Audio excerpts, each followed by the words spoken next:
Welcome to the Multifamily Interrogation Room. I'm your host, Tony Souza. We're here to find out what's working, what's not working, and how do we fix it. How can I solve your problem? How would you like us to still stay in touch with you appropriately without being annoying? And by the way, you don't have to preference your hot take with a hot take, so just give it to us. Maybe a controversial one, but it's one that I think needs addressing: multifamily conferences. Vendors are leaving the multifamily industry every single day. This doesn't seem to be working. Nobody is leaving this room until we solve those questions. The interrogation room. Welcome to the show. We're gonna start right away with the question that I think is important to address, and I'm gonna start with the operators. Where do you see the industry's biggest disconnect between suppliers and operators? Jay, I'll start with you. Yeah, it's certainly a hot topic. And I would say the biggest source of disconnect is the understanding that operators are truly just agents acting on behalf of ownership. What does that mean ultimately? We're processing payables on behalf of ownership or requesting work on behalf of ownership. But at the end of the day, the operators are not the financially responsible party. Secondarily to that, and equally as important, I would say, is policy adherence. A lot of companies operate with purchase orders, right? I don't know if any of you guys have heard the motto, no PO, no pay. No? Okay. Well, essentially, no work should be done without having a purchase order that was generated from the management company, from the operators. It protects operators and suppliers in two main ways, I would say. From the operator perspective, one, it ensures you have a forward-looking view for your call to cash. It means there's no unexpected invoices that are come down the pipeline. Two, it ensures that the vendor or supplier, I'm using those two terms interchangeably, are vetted and in compliance. From the supplier perspective, I would say one, and probably most important, it ensures or lessens the probability of your invoice being disputed and potentially not paid. And two, you have a reputable request from the operator to actually perform the service that's being requested. That's interesting, Jay. You went right into the details, and I commend you for that, because I think there is some disconnect on there's some perception of what's happening and the role that operators do play. And obviously, operators play different roles at different levels, and we're going to get into that a little bit more. But thanks for providing, I think, right into the details of kind of how there's some disconnect. And obviously, it's from your side of the world, some of the disconnect that you're seeing. Amber, disconnect, and obviously maybe take a step back to take a look at the forest a little bit, to say, where is that disconnect? How severe is it? And obviously we're going to talk a little bit later about maybe how we can fix that. Yeah, definitely. Well, I think the biggest coming from the operators, boots on the ground, is we're constantly juggling something. So whether it's residents, whether it's ownership, budgets, the whole nine yards. So it's a different environment that they're in. And I think the biggest disconnect is when we have suppliers or vendors that come in, they want our attention, and you just can't drop everything anymore. You can't, there's so many demands right now in the industry. And I also think that there's not enough communication up front.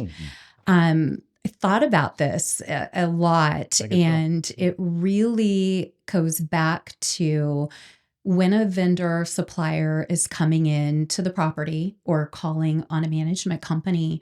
Have you done your research? Do you know what the problem is? And come to me and talk to me about how we can solve that problem. And to me, that's the biggest disconnect. I think that vendors and suppliers, we all have our own goals. We all have things that we have to accomplish, but coming at it from, how are we going to solve a problem today? How can I solve your problem? Is really what's resonated with me. Yeah, and I think that resonates with many operators, not just on these episodes we've talked to them, but of course in the field as well, is a lack of a connection, but ultimately understanding both sides of the business. And I wouldn't, obviously I posed the question to the operators, you guys are looking at things from the operator side of the world, and I'm not sure if you have any supplier experience on that side of the world. Not that you need to per se, but I'd love to get your take on this side. Ali, we'll start with you and where you see a disconnect. Obviously, the operators are voicing, I think, a lack of clarification of kind of how roles work and also how Right. inundated operators are at times. Again, there's a larger listening audience, so be mindful of them, not just obviously the individuals in the room. But Ali, from your perspective, where is that disconnect? Yeah, I have a unique take on this. I spent 10 years on the operator side. You do. I mean, I started off as a leasing consultant and then worked my way up to be a property manager for several years. And so when I decided to come to the vendor side of things, the supplier side of things, I knew the struggles and challenges that the operators faced on a daily basis. I knew not to call people on the first of the month. I knew Monday mornings. yeah, Monday mornings, and so I had things like that in mind. And I also knew that whatever product I was pitching or whatever software I was selling, I wanted it to be something that did solve a problem and wasn't just something that was just there to be there. And so that's kind of the approach I've already taken. As far as where the disconnect lies, I think we've gotten away from building the relationship and trust. And I think that But I hear that relationship word all the time. I know, and that's my favorite word. It is my favorite word in Well, this industry. if you've built it, right? Yeah. And Yeah. if we have personal relationships as well, Yeah. we understand the power of a relationship, right? It could really change your life in a lot of ways. And obviously, we're talking about work, Right. But I think it's important to take a step back and say, powerful and strong, trusted relationships can change your business, can change your life. It's used all the time, but I do want you to unpack that answer because Yeah. what you're saying is the disconnect is in building powerful connection and relationship. And I'd love to hear your perspective on how that happened. And again, we'll get to how we can maybe do a better job of that. Yeah, I think understanding the pillars of the business that you're selling into. So for Amber, learning that she built her company up after years of wanting to, Right. and knowing that and knowing what her business is built on and providing services that are important to her. And where her business is going. Where too, her or business she is wants it going, to where go. she's Right. headed, not just selling where she's at now, but selling, The future. providing services to her for where she's headed. And then, I want her to know where I've come from as well, so that we have that trust and we have that relationship so that she knows that I'm there to help as well. And I think building that lifelong partnership so that we both know that down the road, our paths can continue to connect. Even if at some point our paths don't align, maybe a few years down the road, we reconnect again. And I think that's important. And something I want to talk to the group a little bit about, and it's been discussed in other episodes, is the constraint of time, right? Yes. So building a relationship without the constraint of time is easier, let's be honest, right? Especially in a professional environment, right? But Amber and her team, Jay, you and your team, even you, Joe, right? You and your team, everybody's constrained by 24-hour day, right? And typically you're working 8 to 10. If you're in a startup phase, maybe like Amber, you may be working even more than that, right? But at the end of the day, we're all sort of bound by time. And so I think that I want to unpack that momentarily, not exactly in this moment, but I do want you guys to be thinking about that because time is the challenge, right? I only have so much time in a day. I only have so much time to check a million emails, right? Like I only have so much time. And so I want us to be able to talk about how you work within that constraint to build a powerful relationship within a finite amount of time and resources, because I do think that that's an important question for us to discover. And you've built great relationships, so we're curious to hear some cheat code momentarily, Ali, from your perspective. Joe, let's stay on the disconnect. From your perspective, you've been in multifamily for some time now. Where do you see the biggest disconnect between operators and suppliers? Yeah, there's been great questions, both sides, obviously, really respect and understand where you guys are coming from. To me, it's an educational disconnect. And I say educational in the sense of it's on both sides. I think, Amber, you brought up a great point about you need to be able to understand what your business is doing and what you're trying to accomplish. Jay, you brought up a fantastic point as well when you talk about the fact that you have 100 different hats that are probably being worn by a number of different people on your team. And I think from our perspective, it is our job to educate ourselves and our team in order to better serve you all. Yeah. But at the same time, I think going to tie into this component of time, we have to do that very fast, be very efficient, but do our homework. And so in a short period of time already today, I think that, my goal is to learn as much as I possibly can, not only from this conversation, but from the two of you, and make those connecting those dots and build alignment so that the relationship portion of it can come organically. And I think if we can continue collaboratively to educate one another on what is important for both sides of our business, I feel like we will have closed a significant portion of that gap in an effective, I would say, duration of time. And it's easier said than done, don't get me wrong. But I think if we commit to wanting to do the right thing when it comes to grabbing 10 or 15 minutes of your time at a conference, or if we are lucky to get a response for a meeting, we cannot waste those 30 minutes trying to explain what our job is, trying to explain what pain points we solve for. Because if we do that, maybe sometimes it works out, but the majority of the time is that it does not. Because your time is valuable, our time is valuable, and at the end of the day, time is money. And if we don't do a good enough job of articulating how we can either save you money, make you money, or somewhere in between, then we're missing the boat on that one for sure. Yeah, great points that you make there, Joe. Is what I want to talk about is sort of building these partnerships. We hear about the R word, we hear about the P word, partnerships. And in my estimation, like there needs to be more accountability on both sides of the aisle in building true relationships and true partnerships. I want to start with you, Jay, on this side of the aisle. What have operators? Let me say it like this: what can operators be doing differently or better to help build those stronger relationships and partnerships? Because I'll tell you, frankly, I think the narrative in the industry is it's all on the suppliers to figure that out. And I think that's a wrong perspective to have. I think it's one that's been propagated for a very long time in this industry, one as an operator that I probably just leaned into and felt comfortable with because the blame wasn't on me. So I wasn't here to solve the world's problems. I'm in a different position now to try to help elevate some of these conversations. But I do now see it very clearly that both sides, like any relationship, right? If you're in a healthy one, should be coming to the table and say, I can be better a little bit, and this is how I can be better. So this question may or may not have been on the prep call, but I think you're willing to. I think you're willing to answer it. And Amber, I'll ask you after Jay, where can operators? Where have we missed the mark, if you will, and where can we be better a bit? Yeah, ultimately you have to be intentional. So supplier relationship management is not one-sided. So I fully agree with the sentiment that you expressed, Joe. How can we do that? Well, you think, I don't want to get ahead of ourselves, but there's a topic on staffing. There's a lot of turnover in the industry, right? We're talking 55, 60% on the operator side.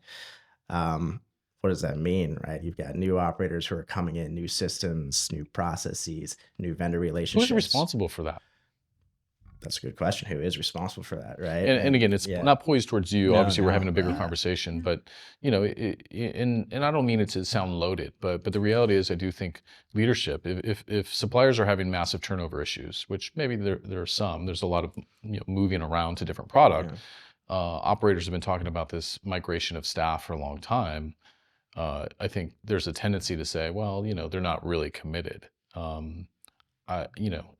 The loaded question, I think where I'm going with is, this is about leadership. This is about culture, right? And because if I'm a supplier, I'm like, well, hey, listen, that's not my problem. You guys got all this turnover. Like you guys got maybe a culture problem over there, or you guys are lacking career mapping, or like what's going on over there? I'm just trying to sell product that I think will really help you at the end of the day. And all I'm hearing is, and this is me speaking on behalf of the suppliers, right? And Jay, I didn't mean to unload on you, but this is really just like bigger industry topic. From a supplier standpoint, is like, hey, listen, not my circus, right? Like, listen, like you guys get your house in order, and I know there's tons of turnover. For what reason, I'm not sure, but that seems to be a problem on your end. We're just here trying to solve, help with product and service. So I'd be curious to get your thoughts, and maybe I'm off. No, maybe I'm wrong. You're not at all. My humble opinion is consistency at the center creates stability in the field. So what we've been attempting to do internally is set QBRs at a minimum with some of our larger suppliers, even monthly with some of our larger ones, and we're discussing order fulfillment. We're discussing quality issues, if there are any, that we've deduced from our operators on site. And then third, and very importantly to the suppliers, is AP. All of these conversations, they take time, but they need to be intentional. You need to be transparent and think about the on-site staff and all that they're juggling with on a day-to-day basis.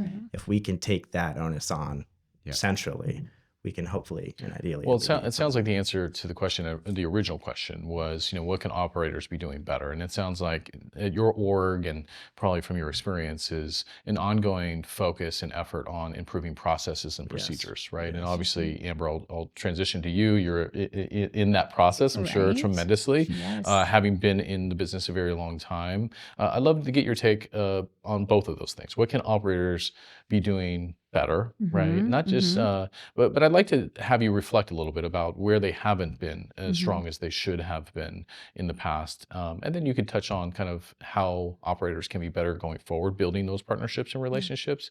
And I'd love your hot take on what I did, refer to in regards to, are there some leadership issues there? Yeah.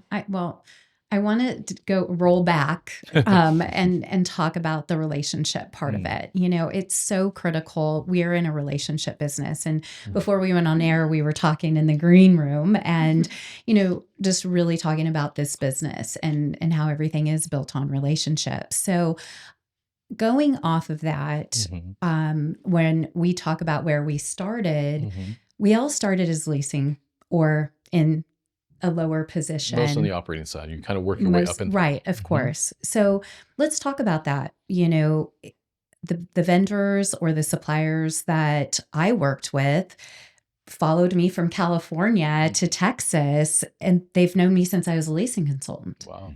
So that says a lot about that relationship is, hey, I'm a GC. I want to get out of California. I'm going to move to Texas. Let's do this, So that's a part of it too, right? Is that relationship. But Joe, you really hit it when you talked about the training and the education. It's huge to us. And I really want to unpack that. Let's do it. Because, when I transitioned from different corporate positions, you are more aware in some environments of different suppliers, what you offer, vendors. You rely on going to conferences to learn what's new. I can't say how many times even you and I, Tony, have had conversations. What's new? What's happening? Like what's going on? So I think that's a big part of it, right? It's not just, hey, coming in and calling on the manager. It's what do you do? What does MRI do? I see it all the time. And I've been doing this for 30 years. What do you do? Because I think of it as, oh, it's just another Yardi. Oh, it's just another real page, right? Probably not, maybe so. But it does go back to that education. So if you have relationships, and this goes into the time that we spend with each other to build those, and I'm sure we'll get into that, but you lean on your relationships when you don't know what you don't know. Right. So the first thing I'm going to do is I'm going to say, hey, Joe, what's new? What's out there? What do you guys got going on? It's because you have a relationship with Joe and you trust Joe. Exactly. So that's where it falls back to. He may not be the person that I'm looking to get any kind of feedback from, because I may not need whatever is going on, right, in the world at that time. I might need somebody to install carpet for me or a vendor to come and clean units, right? But because of our relationship, hey, who's everybody else using out there? It's huge. Yeah. It's huge. So starting my own business, and I'm out there and I'm going, okay, I've got all my relationship folks. And then how am I going to go out and create new relationships with people that I've relied in departments on for a number of years? And It was going in and them understanding. I mean, you nailed it, saying, look, I've been there, I've done that. You know, I was a manager. I know how tough it is for you. This is how we can help. And it's having open forum like this to discuss it. But we don't know what we don't know on both sides. But it is time. It all circles back to time. Especially now in my life, and I'm sure your life and where we're at, we don't have a ton of time. So everything that's on fire goes immediately to the top. Right. Immediately. So whether you're selling software or you're selling flooring, if I don't have an issue in either, you're down here. Sure. You may have something that just came out, but we're constantly putting It's a out low fires. priority of discovery exploratory because the nature of an operator is, and I don't have to tell you, and I don't think I have to tell you either, folks, but anybody listening that may be new to the supplier world, right, is the nature of an operator is just, I used to describe it as pure firefighters, right? Like we're just called in, and Allie, you've spent some time here, and Joe, you get it as well, and you guys are putting out your own fires in so many ways. I will circle back though with the same question is, Amber, you had some great thoughts there, but where and what can operators do better or do different in building these relationships as well? Because I'm going to have you guys answer the same question. Well, I think it goes back to looking at the day-to-day of an operator and the emails that come in. And so going back to being, I guess, intentional was a great word, to use is, I know your time is valuable, but we've got, whatever that pop is that you're trying to get across, but it has to be intentional. It can't be the spamming, we get thousands of emails and, it really needs to be, hey, can I book some time with you?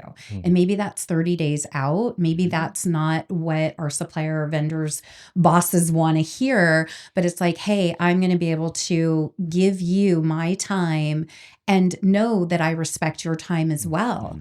And just because I'm silent on somebody doesn't mean that it's a no. It might just be it's not, for right now. Yeah, I think some of the points that you guys have both articulated, and obviously understanding the operation side is, I do think that there's workflows and processes that are clunky and broken and don't allow for not just you guys at your leadership executive level, but even for the site teams or the mid-level regional managers and regional vice presidents to have time period to explore new technologies or new products or software. They just don't have time, and you described it very well. And it's a complete firefighter role, and so that makes it very difficult for you guys on the supplier side. Where, and again, feel free to take ownership yourself if you want, but I mean, just speaking on behalf of suppliers on this episode, where can suppliers do a better job on approaching this? Obviously, I'm sure Jay and Amber could tell the supplier world where they think, but I'd love to hear from your perspective, being a supplier and obviously both operator and supplier. But Joe, I'll start with you. Where can suppliers be better from your perspective? Yeah, listen. Yeah, I mean. Don't get me wrong, I'm not trying to oversimplify it, but like we need to listen better and pick up on those cues. Why? So I think I'm going to jump in, Tony. I'm going to jump in. But also operators need to be transparent. Thank you, because I was going to say that to them. And I'm trying to, do the circle, Tony, but now I got to jump in. Okay. I'm just saying, sitting here thinking about this, if we were transparent and said, Allie, it's not the time right now. Perfect. That's so helpful. Great, Amber. Exactly. That's what we need to hear. Exactly. That's what we want to hear. Yep. So, but as leaders, we go back to leaders, right? And the multiple positions we're constantly turning. And what we've seen is everything is taken off site and you're dealing with a corporate office and all of those things.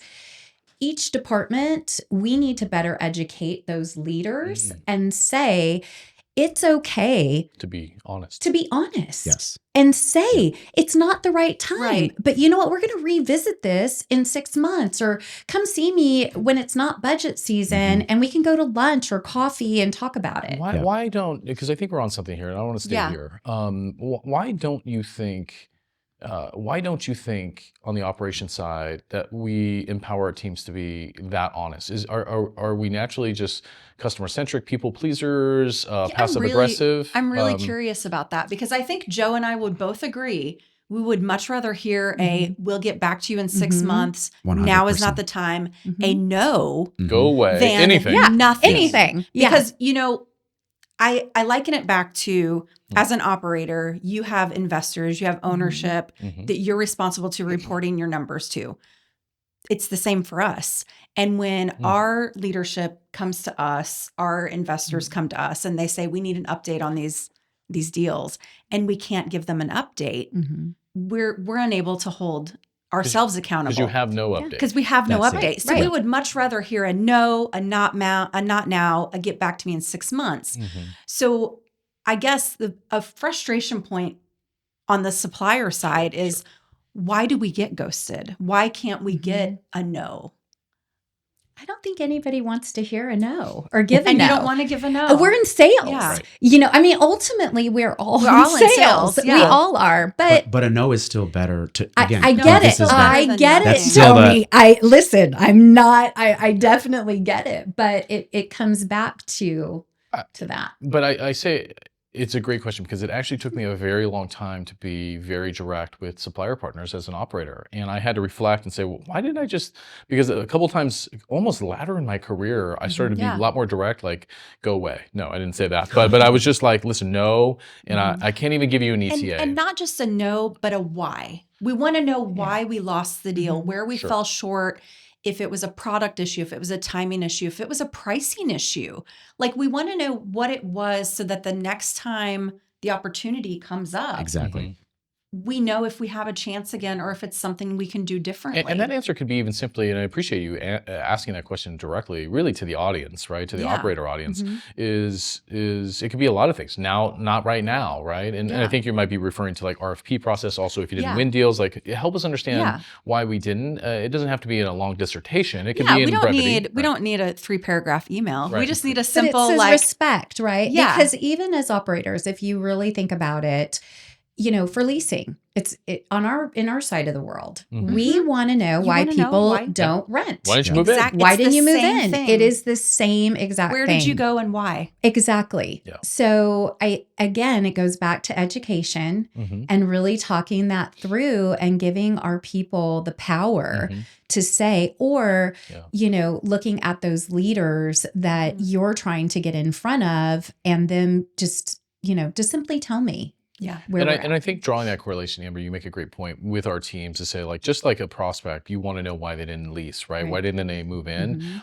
So let's be respectful to our supplier partners, if we're going to call them partners, right? That we're going to give them a respectful answer of why we didn't want to pursue going forward. My concern is, I think a lack of email organization is an issue. Why you don't get followed back with. Let's be honest, you're inundated with probably hundreds and hundreds, if not thousands of emails a week.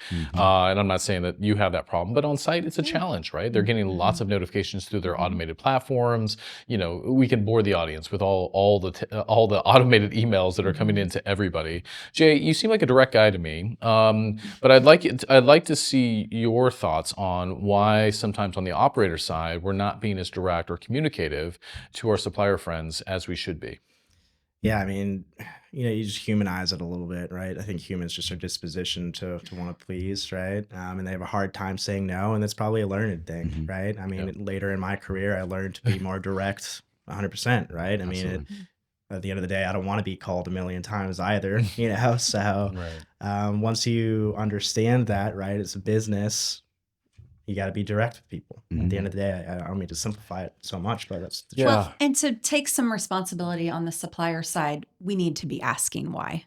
I think sometimes we get the no and we just say, oh, shucks. See you next time. Yeah. See you at And the we next move conference, on. right? So it is on us to ask why. Where did we fall short? And I think there's and I know Joe's anxious to jump in here, and we always appreciate Joe's perspective. But and I'm going to get to you next. But I do think that there's like some trained etiquette as well. There's a way to say no respectfully, right? Absolutely. And I think that also is imperative upon mid-level leaders, high-level leaders, to help train and educate and support them to say no respectfully. And this is why the no is, right? And then at the same time, I think on the supplier side, it's also there is some polish and some tact to saying respectfully, we understand you said a no. instead of attack dogging you or saying like, why, right? Like Yeah. one word, it's, Yeah. may I learn more about, Yeah. however they want to phrase it, but it comes to Yeah, the help me coaching, right? And understand. the education of Yeah. our teams. We can't get better if we don't How can get you a explore little and bit get of, that why respectfully? No, Joe just nailed it. yeah, Say that we, again. we can't get any better at what we're doing or what our team is doing if we don't get that feedback. Or again, it doesn't need to be paragraph long explanation. Literally, it could be timing, budget. We already have a partner, you name it. But at the end of the day, any response, any clarification is only going to make it better for us to know how to operate and execute the next time around, whether that's with you, somebody else, whatever the case may be. But that stuff is incredibly valuable. I know for sure we're not just speaking on behalf of just the two of us in that type of thing. So, Right. No, I could totally attest to that. Just hearing it now and what I do consulting with supplier clients as well. Thank you guys both for being very honest about this discussion. I do think that we've actually kind of touched on some gold of sorts there that just really for whatever reason, it's just not really discussed that often, but so important, I know, to your side of the world. And at the end of the day, I don't think there's any bad intention on the operator side. We're just so busy, inundated, and probably just haven't expressed downward that you can say respectfully no and give them a little reason why. And that to me is just one probably, Band-Aid to bringing sort of what we're trying to do in this room, right? But ultimately what we're trying to do in the industry is kind of bring everybody together a bit. not to interrupt you, but before we maybe pivot, and I wanted to ask, I was thinking of a way to ask both of you this question, but Amber, I'm gonna pick on you just for a second. All right. In order to have this be, in my opinion, as apples to apples as possible, I kept trying to run through my head, looking at these questions like, well, what is a scenario where you're kind of in the same boat as us? Because I know I can speak for myself and say that I get hundreds of emails all the time from people trying to sell me something. And tell you how to optimize your business, Thinking Joe. it's nonstop, right? It's nonstop. And they think Bringing that you I leads. have, like how I can get, leasing faster. And I'm like, you haven't even looked up what I do, clearly. But I say that because to put it back on you all, you have scaled and grown a very successful business in a very short period of time. And so the only example I can think of to ask you is, let's say that you're trying to acquire another property and you have gone through a lot of your homework. You've educated yourself on what you want to buy, where you're going to buy it, whatever that process looks like. And you think you have the best offer. You think you have the best partnership, the best relationship, everything is going smoothly. You're like, this is super exciting. They've been relatively communicative with you. Like maybe the close date is a month or 2 months, like timeline, everything is working out. And they either stop communicating, ghost you, or somehow, some way you find out that they sold to somebody else. My question is, and what I've been just like, would love to better, I guess, get visibility to is how do you handle and operate that process when you're either sitting back anxiously waiting, Right. or, yes, there's a part of you that probably wants to move on to the next deal. Because again, time, I get it. And we're in that same boat. Like we're not working just one deal at a time. But if you could shine any light on that, I think that would be selfishly incredibly valuable. Yeah. Wow. Okay. Definitely not a question on the list. I'm Well- so sorry if that. That was not in my. And even, I'm like, no. even to buy Amber just a little bit of time as she thinks about it, not that she needs it, but she knows and Jay knows. I mean, it's in the third party world. It's a very, very real question that in third party world you don't always get those management contracts. And Yeah. but I'll allow Amber to respond and answer on her behalf. Well, I would tell you recently it was someone came and said, look, we think you're great, but we decided to go with another management company. It happens. It happens. It happens. And some time had passed. So kind of, not really buying a property, but more of a third party management. perfect. So we'll move it into that. Thank Thank you. you. Similar. Yeah, that's more similar, very similar. But I think what you have to look at and what I did is we are on to the next deal. And time is very valuable. And it was a conversation. And yes, bruised ego, all of those things, right? Nobody wants to be ghosted or put on the sidelines, right? But for me, in my perspective, I believe that things naturally come together, and maybe they're not the right partner. Maybe it's not the right time. So from a completely other standpoint, just me and who I am, I look at it as pure timing. And, I think it comes with being in the industry and having thick skin. Absolutely. That you have to look at it from that perspective. And you're not going to win it all. And also, too, it goes to who are you talking to? Who are you trying to close that deal with? What relationships? What relationships do you have? And going back to your side, are you spending all the time with the on-site folks that are really there just as the agent for the owner? Are you pushing it onto the regional manager that can't make the decision, because the owner's ultimately making the decision? Were you able to get any feedback during that circumstance from the individual making a decision why? My experience has often been when you, on the management side, when you don't get those contracts that you greatly wanted, it's often, almost always, Jay may know what I'm going to say, is predicated on a relationship they have with the other management group, right? Absolutely.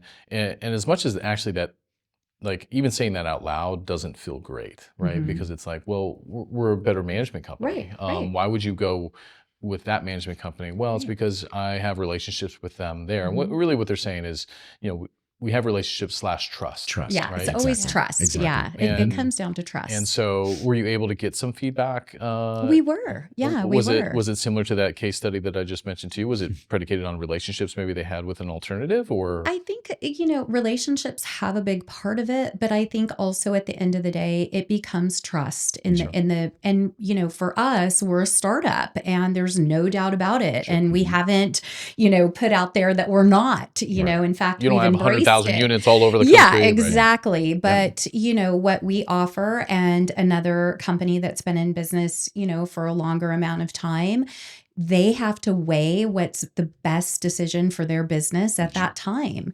And them telling us, hey, look, we know what it's like to be in a startup. And there's going to be a lot of bumps. It's a no right now, but maybe not down the road. We just can't go with your bumps right now. Well, right? that leads to another question from the supplier side. And this may be a question that Jay would be really good to answer since, you're in the procurement side of things. When suppliers get a no, what's the best way for us to follow up later?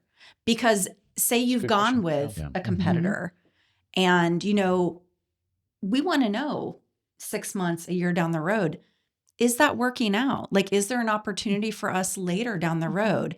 So how would you like us to still stay in touch with you appropriately without being annoying, I guess is the best way to do that. And I think like a good metaphor that like window of visibility into how is it going? Can we still provide you support? Sure. Yeah. How do we stay relevant without being the obnoxious supplier? No, I mean, these are all great points. And I did want to interject at one point to your what you were explaining. But a lot of times, and this is just being real, right? You might get an answer as to why no that's not honest. Yeah. Maybe they don't want to say, oh, we got a relationship over there. So we want Of course. Right. Right. Oh, you guys were great, but ultimately this group has a lot more units under management and we're more comfortable, going with someone that's reputable rather than just in the startup phase. How do you build relationships over time when you don't win a deal, though? Right. I like to follow up, not annoying, but like, hey, did you hear about XYZ? Like, try and build that rapport, that relationship, right? Like, hey, did you hear what happened in the submarket, right? Like, Provide value. right? Yeah. Provide value, information, hopefully generate conversations that eventually turn into relationships and allow you that opportunity when it's presented again. Yeah. Well, Jay, I'll allow great you. feedback. It sounds like you had a thought or a comment on some items that Amber was speaking to. Yeah, no, it was just exactly that. Like, right, when you don't win that deal, how can you remain in contact ultimately that down the road, maybe the opportunity is right and you get awarded the business. And that's It's the same on the management side, right? Right. Like, so you don't get that management contract, but will both of you guys follow up with that owner in about a year or so to You say, how bet. are things going? Absolutely, right? Especially as you're growing your business, you want to make sure, because you probably felt in that RFP process, you were probably better suited, maybe just didn't have the exposure or weren't in those markets, whatever the case is.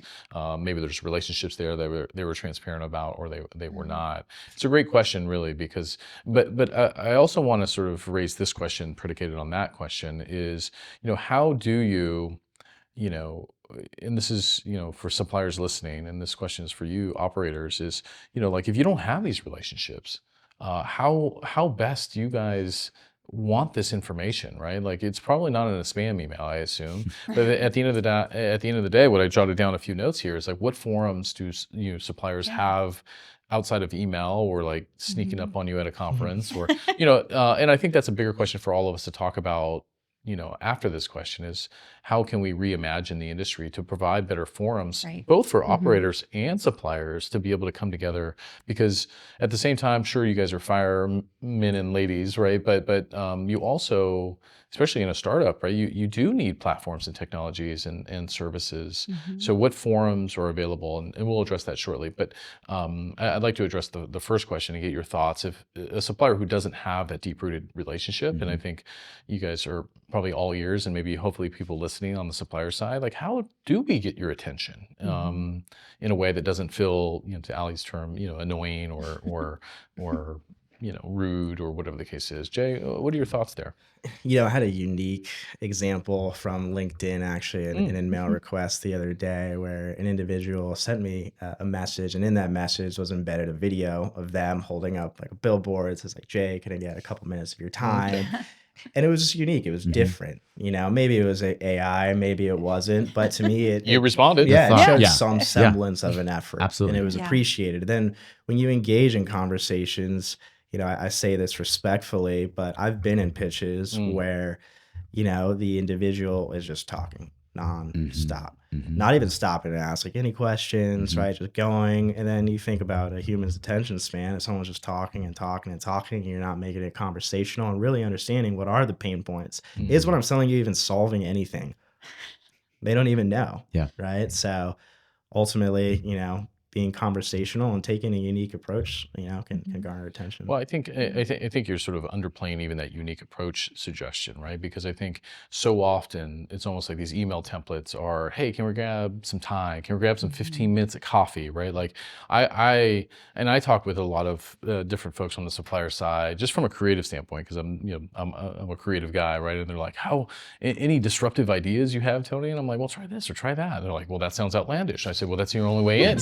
Right? Like, I mean, if you're going to be like everybody else, and obviously that's the story of my life, right? Mr. Outlandish, right? But it's a disruptive strategy. It's not just, sort of just being outlandish for outlandish purposes. I'm going to do something that disrupts patterns, right? Because we all sort of identify patterns. We scroll on our phones like zombies, right? Like, so how do you disrupt a pattern of your potential customer, right? To where they get attention. That individual did, right? Because they sent a video with their like, hey, Jay, I'd love to get a couple minutes. I get those all the time. They don't disrupt me, but they disrupted you, but I always think it's creative. But keep going at the well. Maybe it wasn't creative for me, but it got to you, and keep being creative, because something may get to you or me and whoever it may be, right? Just the creativity. Or really quickly, because you mentioned the point earlier about you rely on other people in the industry for, hey, I know so-and-so, or where should I go for this?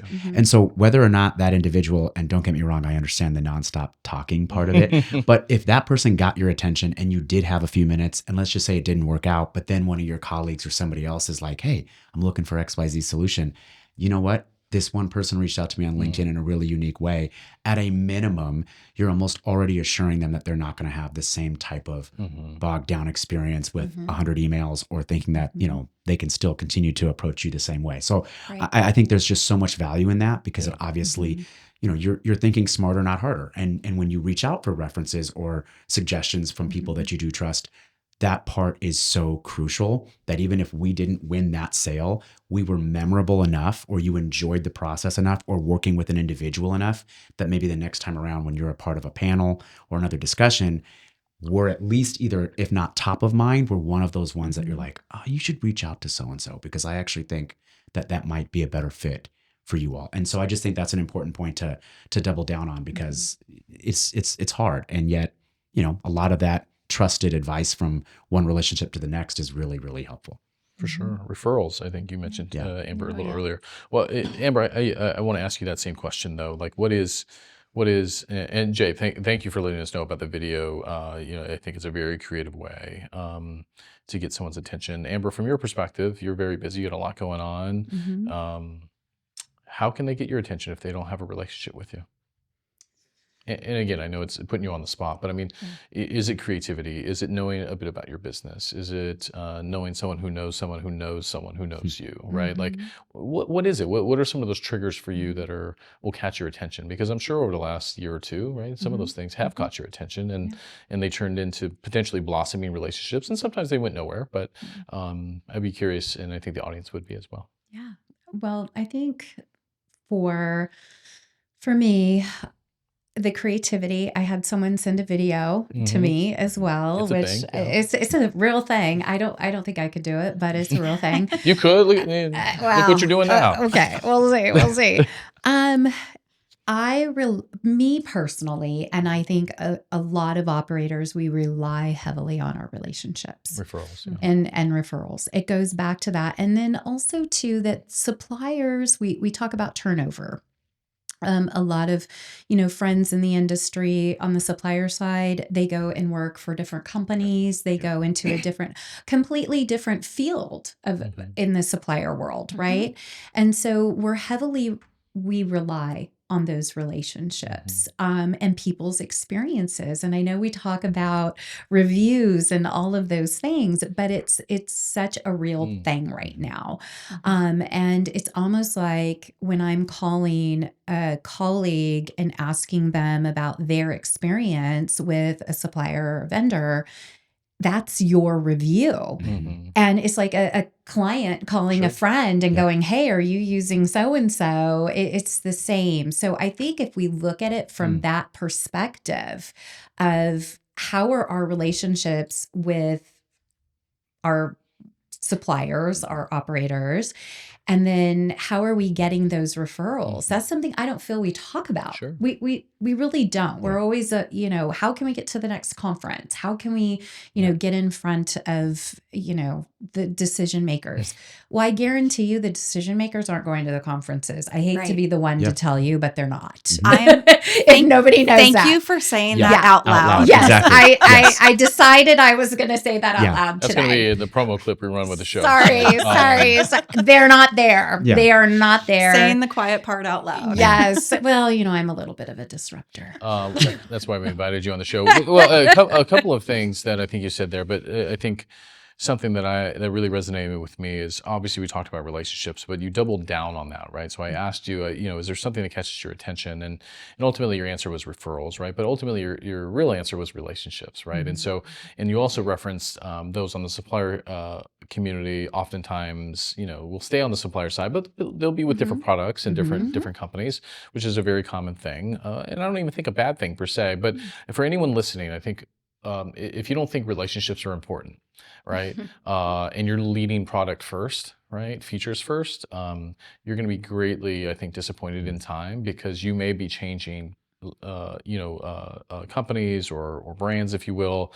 And if you haven't poured into those relationships, right, which, from what I'm hearing, not just from you, but obviously in town halls and other episodes, relationships are so vital because it's predicated, again, on the word trust, right? Like, so I don't care where you work, right? I trust you as a human, right? Because there's so much noise. I trust you as a human. You happen to work now at this company. I trust that you would not join a company that you didn't believe in. And so therefore, I'm open to hearing what you have to tell me about the current company you're with, either now or in the future. And so the point that I just want to make that I think you made as well is don't lead with product. Don't lead with features, right? Lead with genuine connection with another human being. And that's going to become more scarce in 2026 and beyond with AI, automation, all these sorts of things.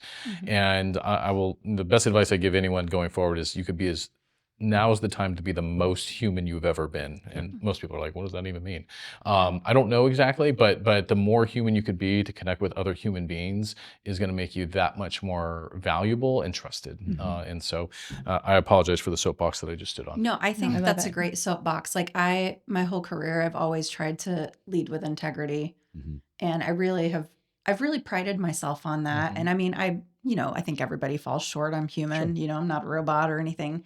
But I think a great example of this is, when I was in advertising sales, ILSs, I, sold against a competitor, and I found myself a couple years later needing a job. And I posted on LinkedIn, hey, I'm, looking for a job in multifamily again. And my old competitor reached out to me, and she was working at a different company, and she said, come work for me. You stole business from us before. She You're said, good. I know you can sell. She said, but I also know you never trash talked me. She said, come work for me.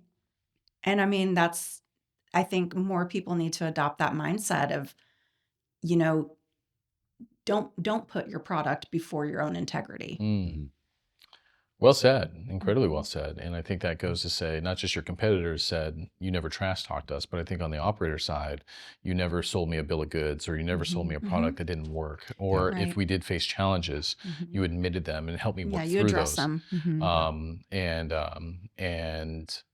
And that goes a long way for future business potentially, even if it's not today. Great conversation, guys. Lots of twists and turns. So you guys are keeping even me on my toes, which I'm usually pretty good. So great job. I think a lot of valuable information. I want to talk a little bit about forums and potentially even conferences in which better collaboration can happen. And obviously it's a bit of a hot topic now. Amber just dropped the hot take of decision makers aren't at Just these told you conferences. reality. And listen, I mean, obviously that's your take, but the reality is I don't think you're that far off. And I think those who are making ultimate decisions are in different rooms. They may be going to smaller conferences, smaller circles, if you will, spending time in different environments, but are they walking trade floors? Listen, Amber says no. But but I do think that there needs to be more frameworks and forums for collaboration, because at the end of the day, you guys well know as operators, you need supplier products and features to help run your business, just as anything else, regardless of how busy you are.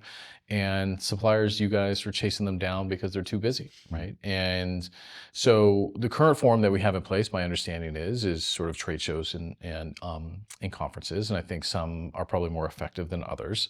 But I'll start on this side of the table, Joe. I'll let you sort of talk through what your experience has been, what it is now, and where kind of you see the future of these types of forums to collaborate and to essentially build true partnerships and learn more about products. You used the education word earlier. Yeah. The $1 million question for me out of this entire discussion, because we're also a startup.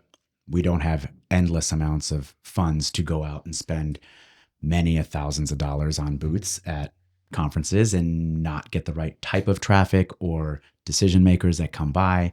So the idea of relying on that is just no longer an option, in my opinion. And I think the right type of forum to me is a collaborative one. And in an ideal world, would I love to have a one-on-one with the decision maker of the company that I'm trying to? Absolutely. You and everyone else. Joe. Absolutely. But if I had a seat at the table and I knew that there were other people on both ends of that, I would take that in a heartbeat as well.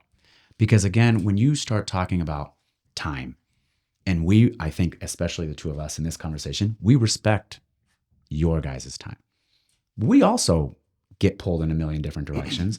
And you know what? If that means that the one deal that we were chasing that maybe wasn't, it's like, but we will go chase it because we know this one is the closest to closing for us. Balancing that with not only the focus and importance of the relationship part, that's where I think I'm trying to really get my team and what we're trying to do really super focused on. As a startup that a year and a half ago, not many people knew about, thankfully, I think we've changed that narrative a lot over the last 12 months. We are building a reputation on trust, on relationship, and on solving pain points. And if we can continue to do that, I think we will be successful. So the correlation to that becomes, if it's outside of the trade show floor or outside of the conference in general, I try to get in a little bit early, or I try to leave a little bit later, because it's a lot easier to be able to connect with people who are not being pulled in 50 different directions. And I think being honest about it is also incredibly important. I don't expect you to come by the booth. That would be kind of weird, because you're probably going to get distracted and pulled into 100 different directions. But let's set something up outside of this entire time. And maybe there was enough value that I was able to present in order to get the yes for that meeting. Maybe there wasn't. But if there wasn't, I'm going to find something that I connect with that person on. And so Jay, University of Miami, I'm never going to forget that. Football fan, like that's something that resonates with me. And any type of interaction that I ever have with you, I'm going to have something that I can continue to build a strong foundation off of. Amber, if I recall correctly, I think I read something about a nonprofit or something that you had done, maybe with it's either called the Shoe Collection or something. Mm-hmm. That's the Wow. homework. That's the homework part that I'm going to be bringing to the table. And at a minimum, if nothing else comes from that outside of the money spent on these events and these shows, it's going to be creating a foundation so that down the road, and I loved how you put this earlier about maybe there's a connecting point down the road, but it may not also be between the two of us. Someone might come to you and ask, do you know anybody who's in the financial services space? You know something? Yeah, actually I do.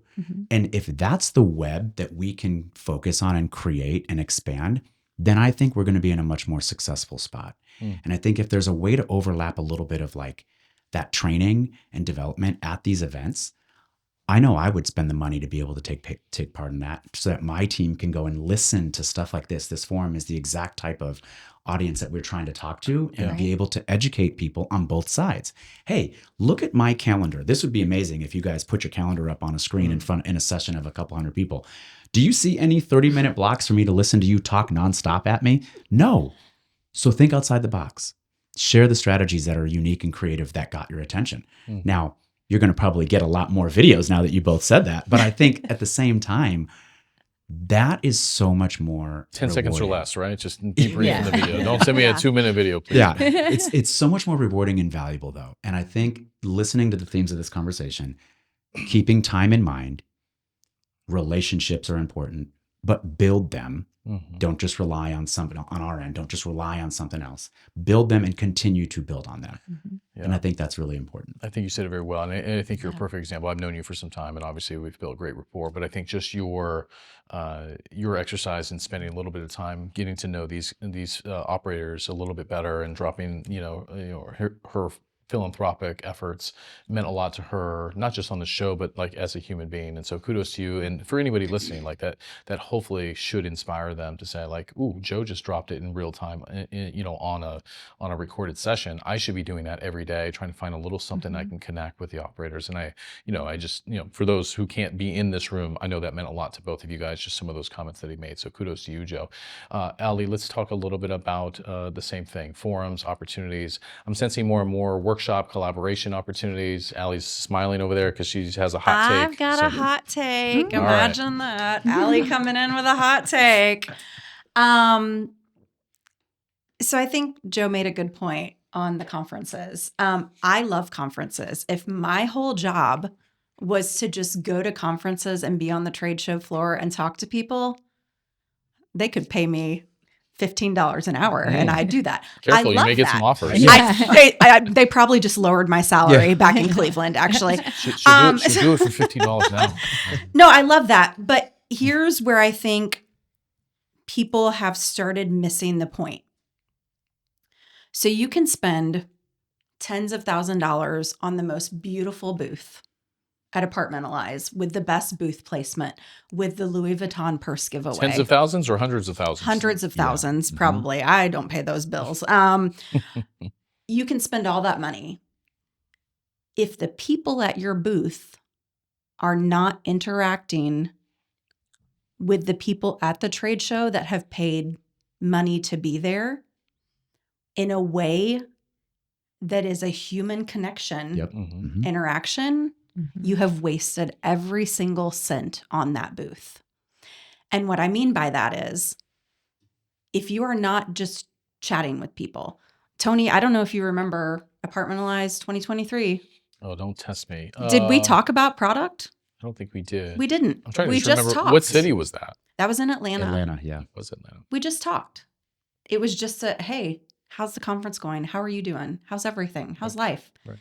I didn't try to pitch. I didn't try to. And I was at a property management company. Yeah. Mhm. I didn't try to show you how checkpoint ID worked or whatever it was, you know, like I it remember was- that interaction. You it didn't. was a chat. It was a chat. And I Mhm. think that, you know, it's great to have those demos ready to go and to be able to pitch those products. But if you can't form that human connection in the 30 seconds that someone is at your booth, then you have lost the point. And I'll tell you, just as an operator at the time, I appreciated you not in that moment. Yeah.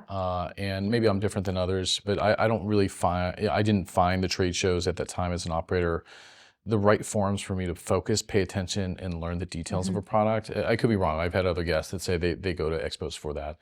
Maybe I'm different, but you know, I appreciated your human touch there. Now, if I Yeah. needed, you know, fraudulent platform or technology, I knew who to call, right? Yeah. Because I felt like Because you we met connected. me and Right. Mhm. you knew what I did. Right. I mean, we had emailed, we had Right. talked before, and you knew that you could reach out to Right. me, but you also knew that I didn't bombard you with product knowledge at a trade show where there was hundreds of other people pushing Mhm. around. And we've, and again, not to make this about me, but obviously we've kept a soft relationship since, Yeah. right? Just through, you know, digital interactions, occasional trade show interactions, stuff like that. I'm not your ideal customer today. Obviously, you're here Right. today because we've kept that relationship, and hopefully this serves very well for you in the company. But I think it is reflective upon keeping those soft relationships with operators that are making these decisions on software and technology.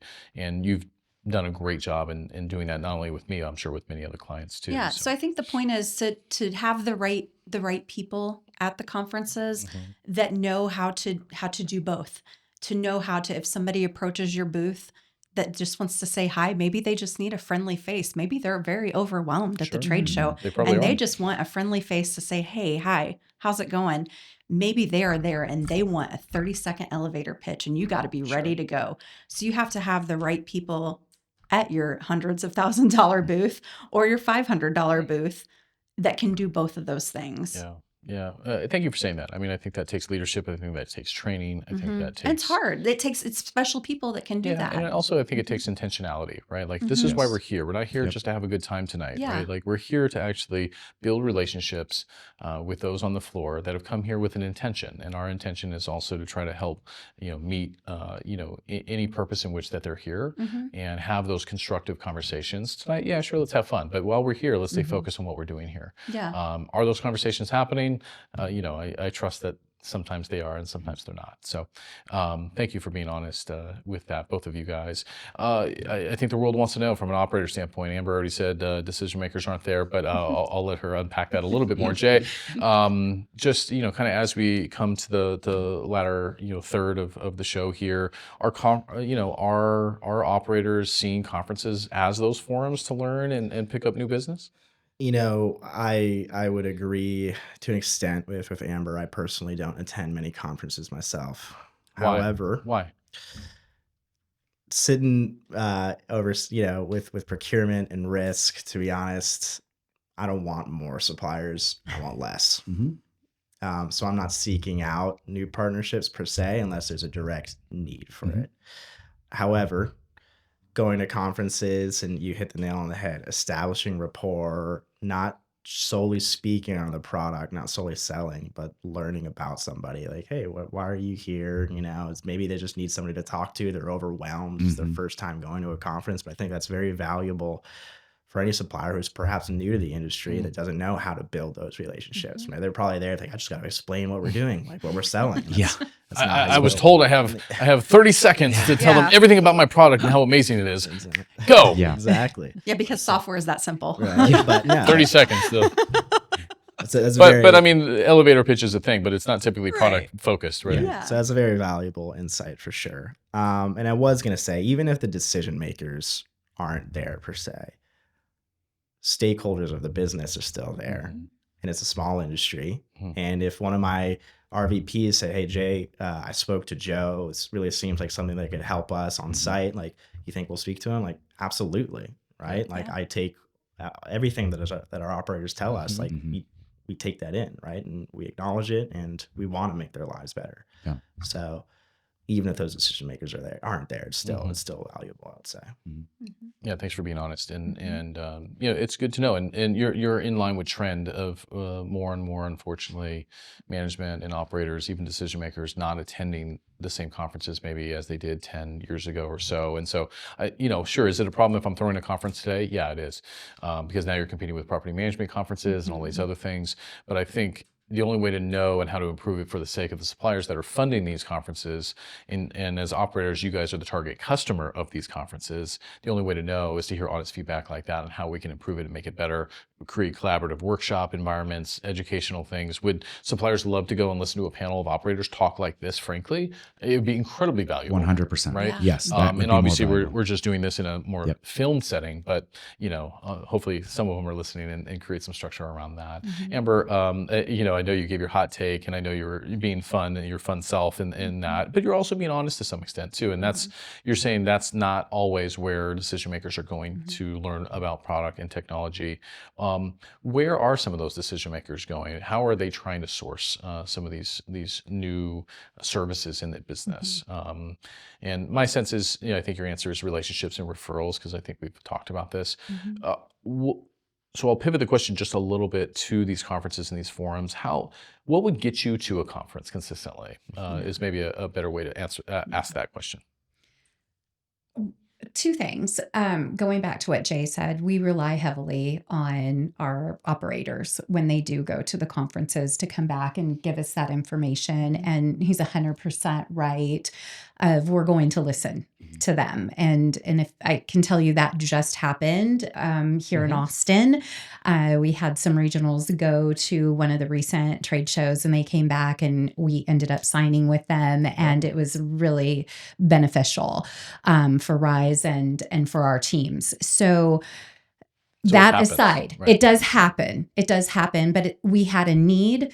They went, and it was a win. It was a win for us. But going back to what will get us there, what I've heard over the past 5-10 years is the conferences.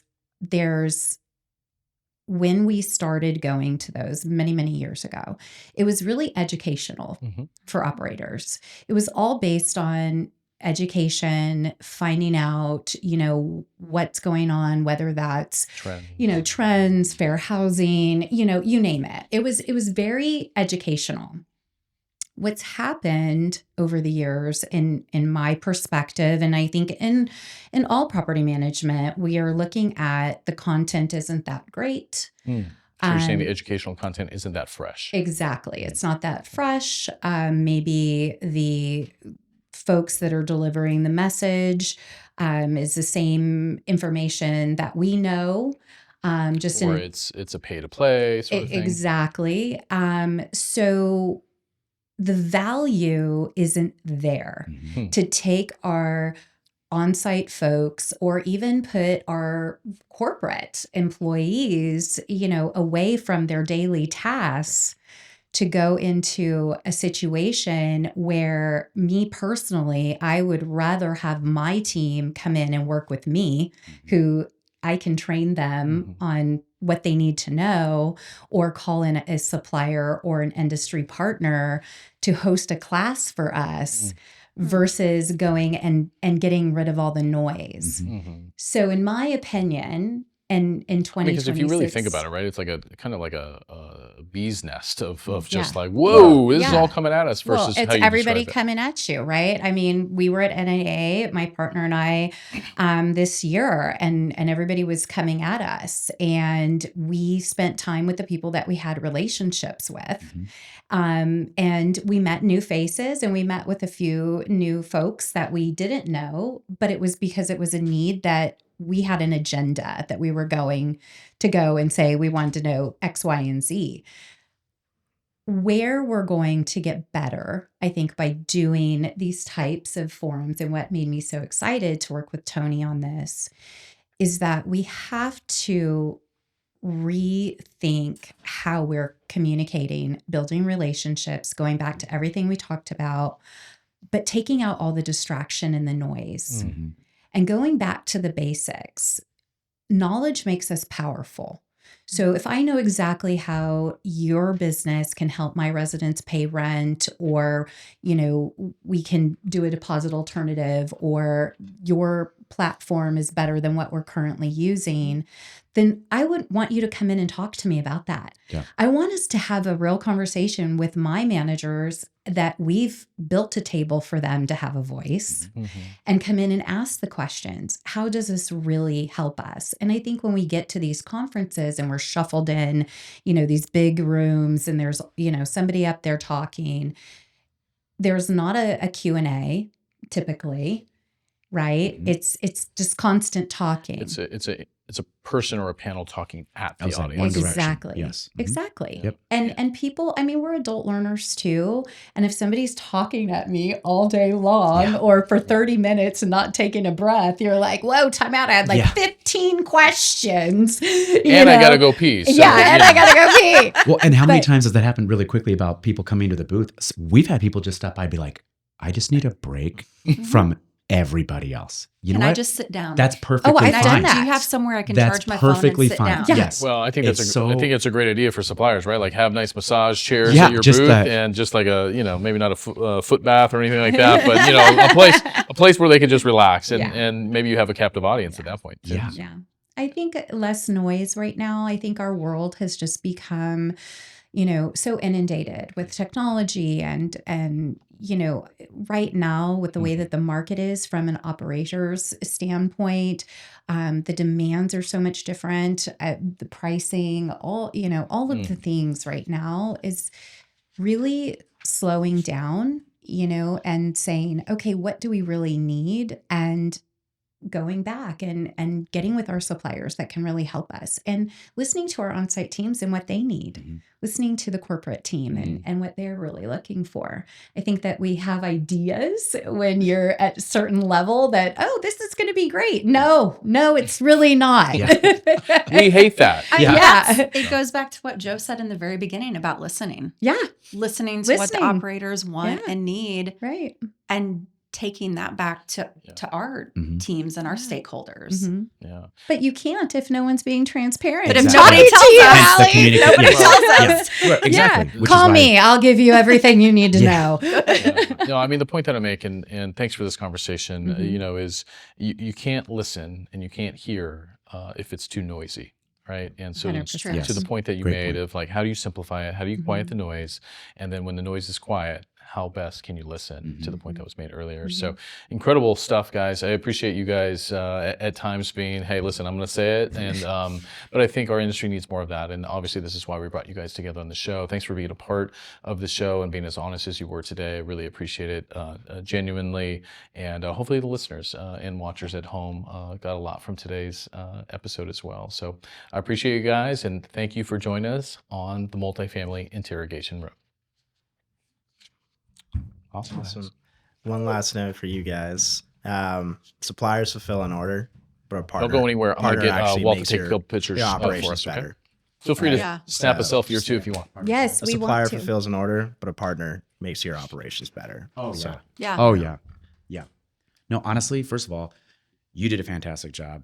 Note taking or not, like you did very well. Hey, guys. I Hey, would guys. never You guys guess have that you'd matched? only Yeah, done, yeah. I think you said Look, you guys are all here. Hey, good to see you. Hold on, I'll be right back. And, like, We're gonna you did capture great. a few all I'm shots saying and then, is very natural. And I Great. Yeah. like said, Do you need a job? seriously, like I love Do you the wanna energy get because I was like, this started? might No, I know. I'll give you my number. Yeah, please. Thank you. I'm No, like, this was I good. need This you was a in my good- life. I appreciate that. Trying This to was stay on good. time, but I think we're going to be Yeah. running over a little bit. so just now that we're keep your not, tracker. hopefully they turn that Oh no, they're thing still off. recording. See the red light? Doing It's my still best. going. Still recording. It is. Oh, He's going to get some hot outtakes. Oh, Proud of and you, Tony. now I've Nice already work. tried to recruit you. Always be recruiting people. No. I mean, turnover is a serious issue, though. It is. Oh, I It know. is. I've been It hearing that for is. years. Hey guys, we're going to snap a Just few on selfies and a site. few photos, and then they're all going Between to come us on out, and the get their camera. stuff, and then we'll have you guys come I in. would Okay. love Okay. to start a master's class.